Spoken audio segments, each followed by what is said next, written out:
بسم اللہ الرحمن الرحیم۔ السلام علیکم۔ آج کا ہمارا لیسن ہے حدیث اور سنت میں فرق۔ اسلامک اسٹڈی کا یہ لیسن ہے ہمارا CNA پارٹ فرسٹ کا۔ آج ہم پڑھیں گے حدیث اور سنت میں کیا فرق ہے، اور منتخب حدیث ہیں ان کا ترجمہ اور تشریح، اس کے بارے میں ہم پڑھیں گے۔ حدیث کے لغوی معنی خبر یا بات چیت کے ہیں۔ شریعت اسلامی کی روح سے حدیث اس خبر کا نام ہے جس کے ذریعے ہمیں حضور صلی اللہ علیہ وسلم کا کوئی قول، فعل یا تقریر معلوم ہو۔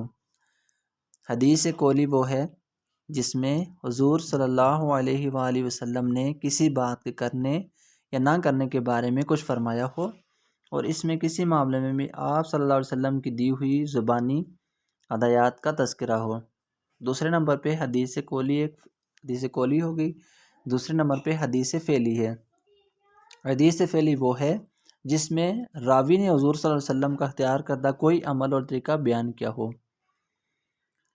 حدیث تقریری سے مراد وہ حدیث ہیں جن میں ایسے امور کا تذکرہ ملے جو حضور صلی اللہ علیہ وآلہ وسلم کے سامنے واقع ہوئے ہوں یا آپ صلی اللہ علیہ وآلہ وسلم کے علم میں آئے ہوں، اور آپ حضور صلی اللہ علیہ وسلم نے ان پر خاموشی اختیار فرمائی ہو۔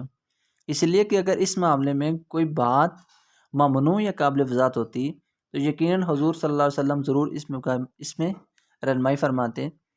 آپ صلی اللہ علیہ وسلم کا پیش آمدہ امر پر خاموش رہنا اس بات کی تصدیق کے مترادف ہے۔ سنت کے لفظی معنی طریقے کے ہیں، خواہ اچھا ہو یا برا۔ اصلاح شریعت میں سنت رسول اللہ صلی اللہ علیہ وسلم کے معنی حضور صلی اللہ علیہ وسلم کے اختیار کردہ اور ہدایات کردہ طریقے ہیں۔ جمہور محدثین کے نزدیک نبی اکرم صلی اللہ علیہ وسلم کے جملہ اقوال، افعال، تقریرات، آپ صلی اللہ علیہ وسلم کے اخلاق جلیلہ، مغازی اور بعثت سے قبل احوال وغیرہ سب سنت کے ضمن میں آتے ہیں۔ بعض علماء صحابہ کرام رضی اللہ عنہم کے تحمل پر بھی سنت کا اطلاق کرتے ہیں۔ اس کی دلیل وہ یہ دیتے ہیں کہ میری اور میرے بعد خلفائے راشدین کی سنت کو مضبوطی سے تھامے رکھنا۔ اب شریعت اسلامی کے 4 بنیادی ماخذ ہیں: کتاب اللہ، سنت رسول، اجماع اور قیاس۔ سنت رسول صلی اللہ علیہ وسلم کو دوسرا بنیادی مقام حاصل ہے قرآن کے بعد۔ حدیث وحی کی وہ قسم ہے جو اللہ تعالیٰ نے الفاظ و عبارت کے بغیر قلب رسول اللہ صلی اللہ علیہ وسلم پر نازل فرمائی ہو۔ اس امر پر سب مسلمانوں کا اجماع منعقد ہو چکا ہے کہ حدیث نبی صلی اللہ علیہ وآلہ وسلم کی پیروی واجب اور خلاف ورزی حرام ہے۔ اسی سلسلے میں بے شمار نصوص و آیات وارد ہوئی ہیں۔ یہاں اختصار کی غرض سے چند مثالیں پیش کرتا ہوں میں۔ سورہ حشر آیت نمبر 7 میں ارشاد باری تعالیٰ ہے: وَمَا آتَاكُمُ الرَّسُولُ فَخُذُوهُ وَمَا نَهَاكُمْ عَنْهُ فَانْتَهُوا، اور ہمارے رسول صلی اللہ علیہ وسلم تمہیں جو کچھ دیں وہ لے لو، اور جس چیز سے روکیں اس سے باز رہو۔ اس آیت مبارکہ میں حضور صلی اللہ علیہ وسلم کے جملہ احکام، ہدایات کو قبول کرنے اور مناہیات سے رک جانے کا واضح حکم دیا گیا ہے۔ گویا حضور صلی اللہ علیہ وسلم کے جملہ وہ امر نوعی میں عین منشا خداوندی کے مترادف ہیں، اور اسی کی مزید توضیح کے لیے ایک دوسری آیت پیش کی جاتی ہے۔ ارشاد ہے: وَمَن یُطِعِ اللَّهَ وَرَسُولَهُ فَقَدْ أَطَاعَ اللَّهُ، سورہ نساء 8 میں ہے کہ جس نے حضور صلی اللہ علیہ وسلم کی اطاعت کی گویا اس نے اللہ کی اطاعت کی۔ اس کی وجہ یہ ہے کہ پیغمبر ہر قسم کی لغزش اور خطا سے معصوم ہوتا ہے۔ تشریعی امور میں پیغمبر کا ہر قسم کا قول اور عمل اور اشارہ من جانب اللہ ہوتا ہے۔ اس میں اللہ کی ذاتی خواہش یا وسوسے کا احتمال نہیں ہوتا، اور اسے پوری طرح تائید ربانی اور تصدیق الہی حاصل ہوتی ہے۔ ارشاد باری تعالیٰ ہے: وَمَا يَنطِقُ عَنِ الْهَوَىٰ إِنْ هُوَ إِلَّا وَحْيٌ يُوحَىٰ، سورہ نجم کی آیت نمبر 3 ہے، جس کا ترجمہ یہ ہے کہ وہ ہمارا رسول صلی اللہ علیہ وسلم اپنی مرضی یا خواہش سے، اپنی منشا سے کچھ نہیں بولتا، وہ تو وہی ہے جو آپ صلی اللہ علیہ وسلم کی طرف کی جاتی ہے۔ حدیث اور سنت شریعت کا دوسرا ماخذ اور قرآن مجید کی تفسیر اور عملی تعبیر ہے۔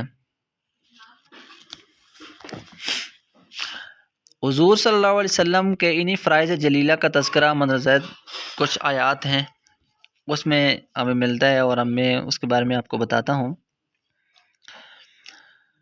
والذی بعث فی الامیین رسولا منہم یتلو علیہم آیاتہ ویزکیہم ویعلموہم الکتاب والحکمۃ وان کانوا من قبل لفی ضلال مبین۔ سورہ جمعہ کی آیت نمبر 2 ہے۔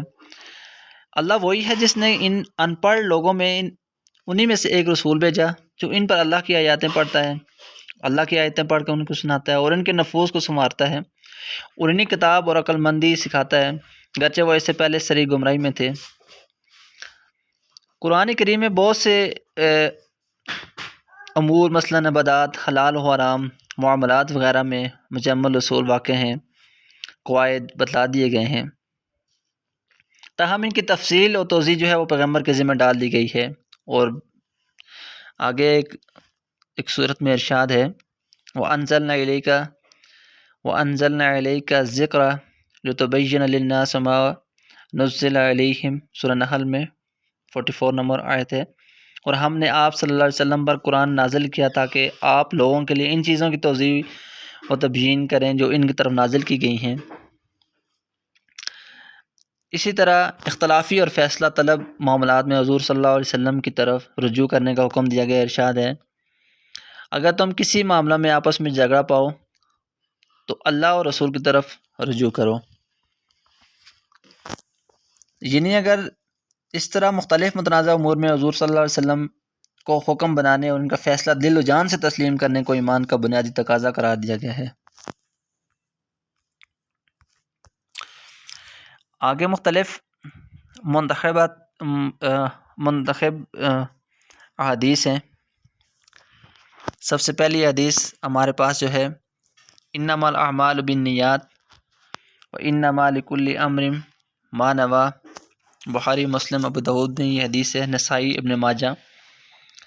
بے شک اعمال کا دار و مدار نیتوں پر ہے اور بے شک انسان وہی کچھ پائے گا جو اس نے نیت کی ہوگی۔ یعنی کہ سب سے پہلی حدیث ہے کہ انما الاعمال بالنیات، کہ اعمال کا دار و مدار نیت پہ ہے۔ اگر آپ کی نیت ٹھیک ہے آپ کے تمام اعمال ٹھیک ہیں۔ آپ کی اگر نیت خراب ہے تو یقینی طور پہ آپ کسی اپنے کام میں کامیاب نہیں ہو سکتے۔ تو کامیابی کا پہلا اصول یہ ہے کہ آپ کی نیت صاف ہونی چاہیے۔ آپ جو بھی کام کر رہے ہیں وہ خصوصاً اس میں یہ آپ کی نیت ہونی چاہیے کہ وہ دکھلاوے کے لیے نہ ہو، بلکہ اس میں اللہ کی رضا شامل ہو، اللہ کی رضا کے لیے ہو۔ اگر ہم نماز پڑھتے ہیں تو وہ اس نیت سے پڑھیں کہ اللہ نے نماز کو فرض کیا ہے، وہ عبادت کے لائق ہے، وہ بندگی کے لائق ہے، اس لیے نماز پڑھیں، نہ کہ دکھلاوے کے لیے پڑھیں۔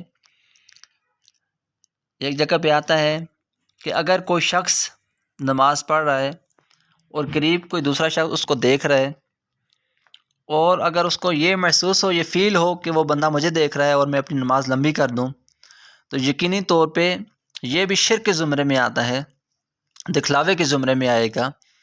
کہ آپ کی نیت فقط یہ ہونی چاہیے کہ جو بھی میں اعمال کر رہا ہوں وہ اللہ کی رضا کے لیے کر رہا ہوں، اللہ کی خوشنودی حاصل کرنے کے لیے کر رہا ہوں۔ تو اللہ تبارک و تعالیٰ آپ کے دل کی نیتوں کو دیکھتا ہے، آپ کے دلوں کو دیکھتا ہے کہ آپ میں سے کون زیادہ پرہیزگار ہے، تقوی والا ہے۔ اللہ ہماری شرح سے بھی زیادہ نزدیک ہے اور ہمارے ہر عمل کو دیکھتا ہے جو ہم کرتے ہیں۔ تو ہمارا عمل جو ہے وہ بالکل نیت صاف ہونی چاہیے کہ وہ خصوصاً اللہ تعالیٰ کی رضا کے لیے ہونا چاہیے۔ اور بے شک انسان وہی کچھ پائے گا جو اس نے نیت کی ہوگی، یعنی انسان جتنی کوشش کرے گا وہی اس کو ملے گا۔ دوسرے نمبر پہ آتا ہے انما بعثت لاتمم حسن الاخلاق، کہ بے شک مجھے اس خاطر رسول بنا کر بھیجا گیا تاکہ میں اعلیٰ اخلاق کی تکمیل کر دوں۔ کسی نے حضرت عائشہ سے پوچھا کہ حضور صلی اللہ علیہ وسلم کے اخلاق یہ ہیں، تو آپ نے فرمایا کہ آپ نے قرآن نہیں پڑھا؟ کہ جو کچھ قرآن کے اندر ہیں وہ حضور صلی اللہ علیہ وسلم کے اخلاق ہیں، کہ حضور صلی اللہ علیہ وسلم بے شک اخلاق کے اعلیٰ مرتبے پر فائز تھے۔ آپ کے اخلاق جو ہیں وہ بہت زیادہ بلند تھے۔ آپ کے اخلاق ہی کی وجہ سے دین اسلام اتنا جلدی پورے مکہ کے اندر اور وہاں سے پھر پوری دنیا کے اندر پھیل گیا۔ یعنی آپ کے اخلاق کا یہ عالم ہے کہ جس نے بھی حضور صلی اللہ علیہ وسلم کے خلاف نازیبا زبان استعمال کی، حضور صلی اللہ علیہ وسلم نے اس کو اخلاق سے جواب دیا۔